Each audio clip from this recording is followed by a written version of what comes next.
Are your Excel formulas full of confusing ranges like A2 colon A100 that break every time your data changes?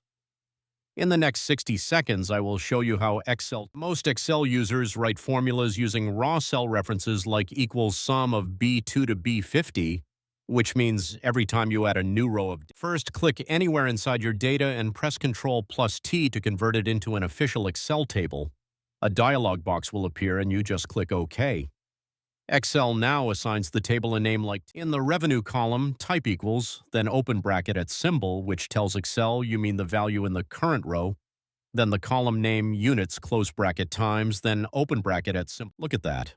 The revenue column is instantly calculated for every row using one single formula entry, and the formula reads like plain English so anyone can understand. You just learned how to use Excel table structured references to write self-expanding, human-readable formulas that never break when new data is